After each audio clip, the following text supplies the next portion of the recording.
Bonjour et bienvenue sur 350 FPS. Aujourd'hui je vais vous présenter la veste ECWCS de Gen 3 en multicam. Alors ECWCS c'est un ensemble d'éléments de protection mis au point par l'US Army dans les années 80. Aujourd'hui nous sommes sur la 3e génération et le vêtement présenté ici est de niveau 4. En photo vous pouvez voir les 8 niveaux de protection. Il faut savoir que les niveaux 1 et 2 sont des sous-vêtements, le niveau 3 c'est une polaire, le niveau 4 c'est cette softshell et les autres niveaux sont un pantalon et une veste bien plus épais pour vous protéger du froid. Alors il semble que cette veste soit fabriquée par la marque ADS. C'est une impression que j'ai par rapport aux différents patchs qu'il y a à l'intérieur de la veste que je vous présenterai plus tard. Pour l'instant on va s'intéresser un petit peu sur l'extérieur. Je vais donc commencer par vous présenter la face avant, la face arrière, puis ensuite les manches. Donc, qu'est-ce qu'on va retrouver sur la face avant? Donc, nous allons tout d'abord trouver donc, une fermeture éclair de marque YKK, ainsi que les deux fermetures pour les poches latérales, toujours de marque YKK, ce qui est un gage de qualité et de durabilité pour ces produits. Nous allons donc également retrouver 3 zones velcro pour venir fixer des insignes ou des différents patchs nominatifs, ainsi qu'au niveau du col de la fermeture éclair, vous allez retrouver un petit rabat de protection afin d'éviter de vous irriter le cou ou bien de vous prendre la peau dans la fermeture éclair. Concernant les poches latérales, celles-ci sont censées être prévues pour être utilisées sous une plaque carrière. Malheureusement, lors de l'utilisation, puisque j'ai fait des tests avec, ce n'est pas très pratique. Je pense qu'elles sont plus adaptées à l'utilisation d'un chest rig. On va retrouver à l'intérieur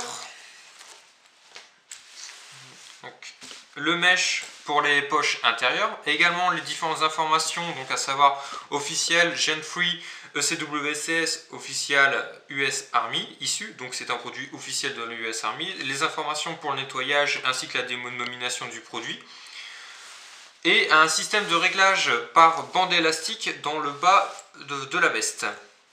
Afin d'éviter d'avoir l'élastique qui pendouille dans tous les sens lorsque vous avez fini de régler, celui-ci va remonter afin de venir se glisser dans la poche latérale de la veste. Par contre, et comme vous pouvez le voir, vous n'avez pas de poche dans le bas de la veste comme on a l'habitude sur la plupart des vestes type softshell. Concernant le dos, il n'y a pas grand chose à dire. Voilà, le dos, il n'y a rien, c'est comme ça. Et pour les manches,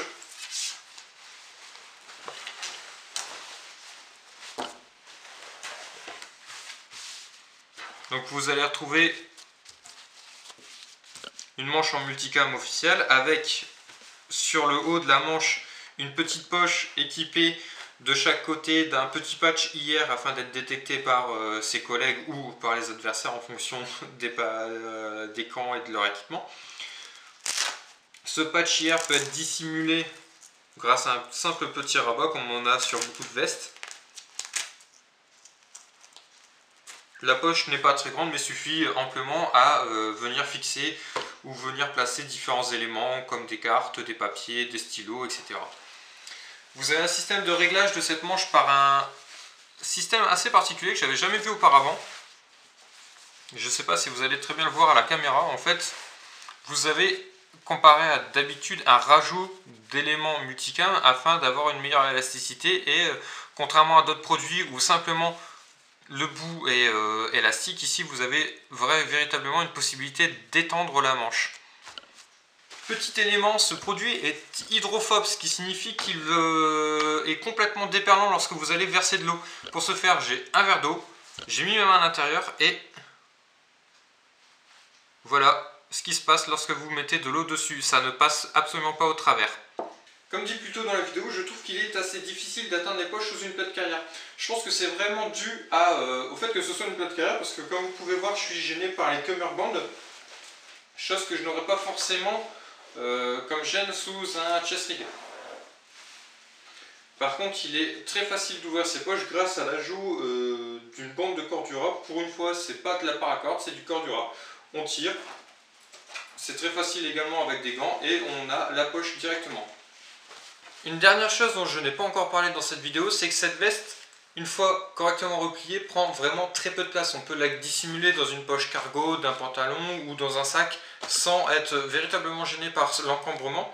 Ce qui en fait vraiment une veste polyvalente, également très légère à transporter, donc elle saura se faire oublier et elle saura vous rendre service. On va parler par contre de la chose qui fâche. Alors le prix.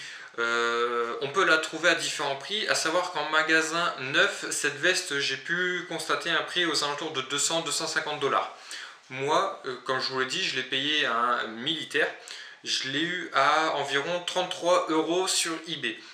Vous allez pouvoir la trouver sur eBay en état neuf ou occasion. Donc dans mon cas, franchement, l'état était excellent. Pour un prix aux alentours de 30 € d'occasion à 60 voire 100 € au plus cher que j'ai pu voir. À ces tarifs là, j'ai pas grand chose à dire, hein. Surtout 33 € pour une veste de cette qualité, c'est excellent. 100 €, je commence à trouver ça un petit peu cher pour faire de l'airsoft. 200 à 250 $, c'est trop cher pour ce que c'est. Malgré tout, malgré que ce soit une veste qui est excellente, qui fait très bien son travail, qui soit en craie précision ou en puisqu'elle est proposée en deux coloris, elle est proposée en multicam et en arpat. Je trouve ça vraiment trop cher, 200 à 250 $. Bon, j'espère que cette review vous aura plu. C'est donc la deuxième de ma vidéo, c'est encore du gear, donc c'est ce que j'ai pour l'instant à vous présenter. La prochaine vidéo va être un tuto sur comment intégrer un stalker sur un casque. Je vais m'y attaquer assez rapidement. Grâce à la boutique RIP Airsoft, j'ai pu me procurer un stalker et je tiens déjà à le remercier, et ça je le ferai encore une fois dans la prochaine vidéo. Sur ce, à plus et visez juste!